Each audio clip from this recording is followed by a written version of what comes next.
This is Rajkumar Pal, and it is 24th day of daily video making for the 123 days. And in today's topic, I'm going to discuss about the five key things which is described in the book called the Courage to be Disliked. And this is very profound bit. One of the writers said the key ingredients, and I have went through this, and I realized that this is very important thing when it's come to doing the courageous or the crazy things out of your comfort zone.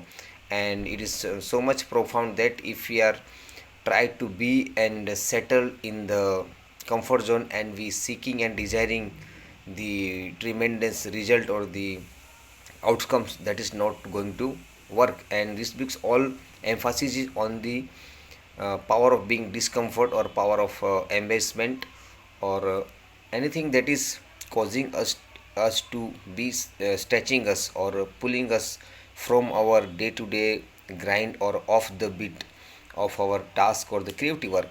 And this is going to be very helpful, and it is very resonating with me because as early as I was thinking the same way, and I was always inclined in my past thoughts and past setbacks, or the blaming or complaining to the fate. Everything is going in my mind, but just when I skimming through those readings, I come across the very key insight, which is if we apply and if we being becoming aware of that learnings, that will going us to make discomfort so much easy that we can become so much comfort in the rest of our life.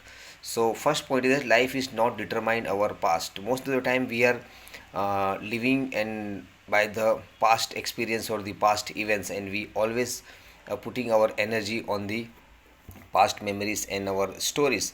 But actually, if we not comes out of that past memories and experience, then our present actions or the present moment is going to be wasted and going to be clouded by all those kind of setbacks, limitations, or the memories which is not if it is inclined in a negative direction.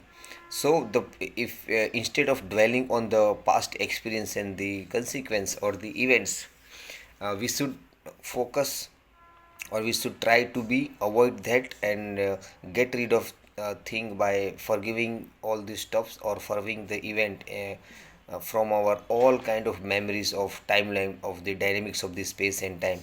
And this will lead us to stay tuned in the present moment, uh, uh, and dictate our present action also. And the happiness is come from the contribution, and this is not a chance that when it's come to contribution or the in the field of service, or the in the field of helping things, or the helpful nature, or the donating nature, or we can say that the giving. I cannot so that not saying that giving charity be altogether it is a different game, but out of pure intention, with the purity of heart and our willingness to help without any hidden benefits. And if we contribute or we become supportive in any kind of form, it is not necessarily that it is the money or the materialistic is to be considered. When it's come to contribution, we can help in form of showing empathy, showing kindness to our people, kindness to the our living creatures, anything which is most valuable to us, and we are resonating. The main thing is it, if we are resonating with the causes, because we are different, unique our personality, so everything is not valued by the everybody. So the being sense of contribution will open our heart and open our awareness to the giving stuff instead of taking and receiving everything and seeking everything from surrounding our world. And the separation of the task, this is where when it's come to doing the creating work or the doing the stretching work, or if you are doing the task or the project, we involve in a project which is little bit of challenging out of our skill, or we have to cultivate those knowledge and skills, and if we are not at the competence level, then separation of tasks is become so much important. And the author says that emphasize separating your task from those of other, focusing only on what you can control. We always try to be worry anxious and try to change and fix thing to the point of the optimum level or the perfect level. And if we so much obsessed on the fixing and wanting or resisting something to the fullest point, and this will create the sense of uncertainty and chaos in our mind and body, and we likely to be not going to work in a positive manner. So we have to separate from all this uh, agonies or anxiety of the being attached or too much of the fixing first and doing later is like that. And the fourth thing is that you are not the center of the universe. What he was trying to do is that we direct a lot of our energy to ourselves, because we hate the idea of being rejected, or we failed, or we don't try to look ourselves down when it's come to our surrounding people.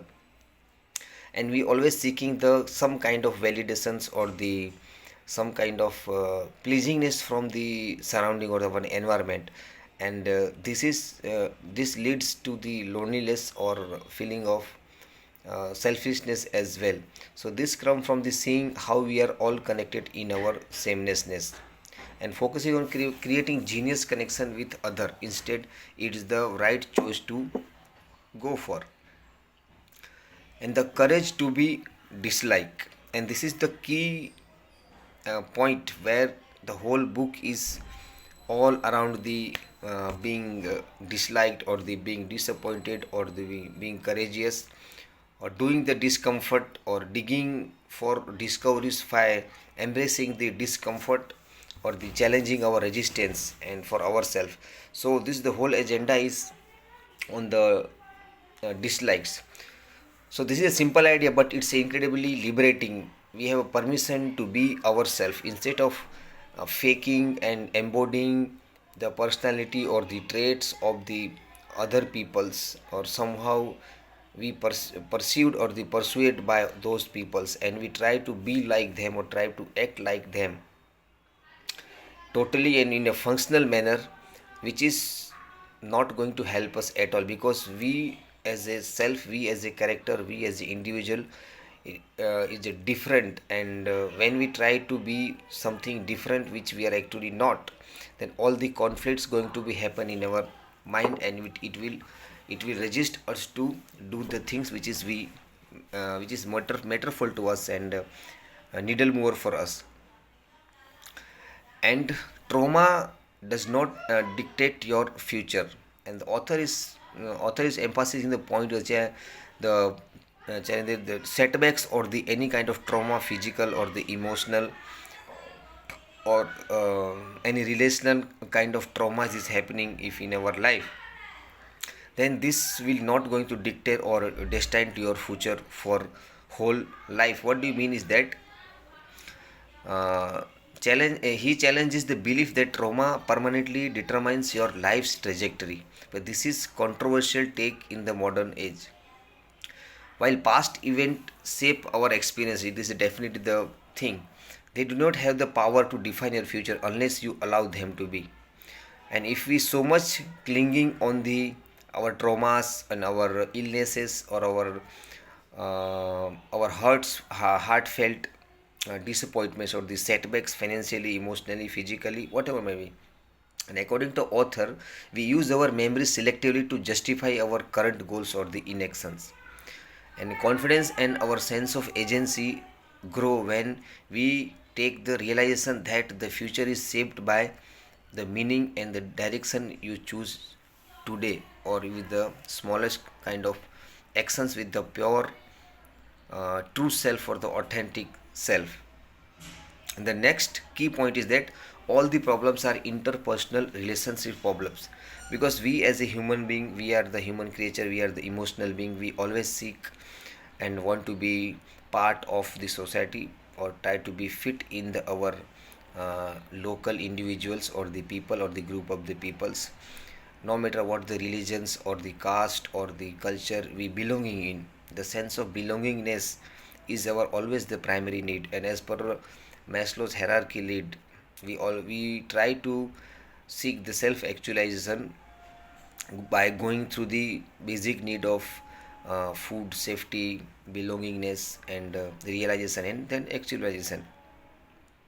And what author is saying that the biggest challenge stem from the relationship struggle is that whether it is seeking approval, validations, or the respect, dealing with rejection, or managing the conflict. We suffer in relationship because we believe that others' judgments have a real impact on our self-worth or the self-esteem. We are so much deliver or the surrender to the external so-called validations or the approval kind of thing, who are just superior than us in any form of any dimension of the life, and we putting ourselves down as compared to the so-called authorities, and we suffer by try to be respected, try to be valued, or try to be fit in, and those kind of thing is pulling us away from our self-worth and our self-esteem, where the all source is beneath this our sense of worthiness for ourselves. And actually they do not, the self-worth is only concept. Knowing these steps you free or liberate us, because self-worth or the self-esteem is the concept, and unless and until we not cultivate or we not understand, being aware of that, self-worth is totally in our control, not in the other people's or other surrounding areas control on us. So this will free set us free to move forward. And happiness requires courage, because courage is not something that we can taught by the our teachers or the school, and this will comes through the experience, comes through our lives, events and memories and everything. And author said that joy and fulfillment are reserved for those willing to take risk and make changes. And if we are so much of resistant to any kind of changes which is challenging us to be something different from regular days, and then our courage is going to play the role. And clinging to comfort zone might feel safe, but it it hinder drastically our growth, what we are seeking, uh, or the desiring our dreams in a for ideal life. So this is the key points that I have mentioned in this book called the courage to be disliked, and very nice book, and it is thought provoking book which is entering our subconscious mind to be introspective, to reflective, and take a plunge on our discomfort rather than the comfort.